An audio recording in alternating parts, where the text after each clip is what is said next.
So previously in Calvary Academy Issue 1, we followed the angel Ariak in heaven as he was newly appointed as guardian angel, being tasked with recruiting a team of young people for a yet unknown mission. One of these young recruits was a 15-year-old named Caleb who consistently got into fights and often got himself into trouble. One evening, Caleb and his friends were almost caught stealing from a local arcade by the police. His friends were able to escape, but Caleb was left behind and forced to hide until Eric showed up in front of him, exposing the two to the police. In an effort to get away, Caleb steals a teleportation device from Eric and is teleported back in time to what Caleb discovers as ancient Jerusalem. There, he meets a 12-year-old Jesus. The two talk for a time before they are interrupted by a Pharisee. During the altercation, the Pharisee faints and from his body arises an enormous monster, which immediately attacks the two boys.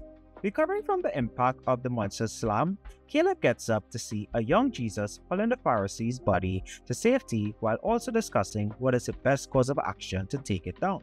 Or they can just find a way to sneak around it and run away, which is what Caleb wants to do.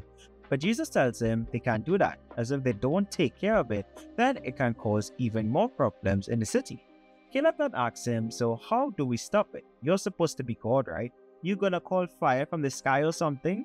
And Jesus simply responds, no, my hour has not yet come.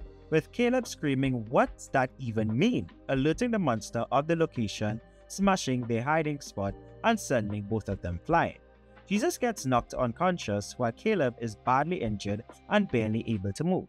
He eventually manages to get up and admits that the monster is too strong for him and getting away is really all he can do. But as he is about to run away, he remembers what Jesus told him, that God never abandoned us. And he finds the courage to draw the monster's attention by picking up a stone and throwing it at him. But to his surprise, he felt a surge of energy as he threw it with what felt like superhuman level strength. Looking down at his arms, he is now covered in a purple flame that forms into a pair of gauntlets on his hands. Using his new weapons and filled with courage, Caleb takes on the monster head-on, dodging and blocking its attacks while also serving back some serious blows. During the battle, Jesus regains consciousness and stands by Caleb's side. The monster, still standing after all those punches, hurls a fireball at them, and Caleb immediately freezes up in fear, but Jesus reminds him that he is not alone and offers to help him. Right before the fireball reaches them, Caleb's gauntlets transform into a shield, blocking the blast, and with Jesus' help, they redirect it right back into the monster, disintegrating it immediately. But after such a feat, Caleb collapses on the ground next to Jesus. When he wakes up, he is no longer in Jerusalem 2,000 years ago, but in a hospital bed at a pretty advanced facility. As he gets up, Eric comes into the room, glad to see him awake, and tells Caleb that the young Jesus told him everything on how he destroyed the monster. Eric does add that he could have gotten there sooner and dealt with it himself if he didn't have to deal with the cops that Caleb left him with before teleporting back in time, showing the mugshot and stating that he probably is the first angel to ever have a mugshot done. But after agreeing to put the situation behind them, Eric commends him for his bravery on turning back and fighting when he could have run, adding that he saw it all and could have intervened, but Jesus stopped him, knowing fully well what was meant to happen all along, as it was ultimately to lead Caleb to where he is meant to be, accepting the opportunity from Eric at Calvary Academy to help stop the same monsters like the one he defeated with Jesus throughout the world and even throughout time. So with that, let's put Calvary Academy Issue 2 on our Christian Fiction Judgment Scale. For the story, I'll give it a solid 4 out of 5. I love the dialogue between Eric and Caleb, which is what carries this 4 out of 5 score for me personally when coming to the end of the issue. I didn't oversimplify it, but it was really well done and a lot of fun to read. The whole plot in a nutshell of the first 2 issues of the series kind of reminds me of this Man of Steel meme that I've been seeing going around my Instagram and YouTube Shorts feed for a while. Especially when Jesus told Caleb that my time has not yet come. That actually made me laugh when I was reading it for the read. Just like I felt in my review of issue 1, I really like the direction of Caleb's character development journey so far, and I'm quite hooked to see where it continues to go as the series continues. I mean, dude went from throwing hands in the church's courtyard to throwing hands at Principalities with Jesus. Well, at least Calvary Academy's fictional take on the entity. Which leads right into the artwork and creativity section, which this issue gets a solid 4 out of 5.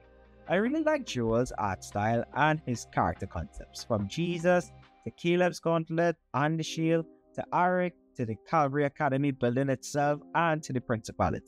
It is all pretty well done, and I have no complaints. When it comes to theological basis, which refers to how well Christian principles are adapted in a piece of fictional work, this issue honestly is a 5 out of 5, but I do have the same reservation towards the series as I did in my previous review, and I'll run that clip from that review.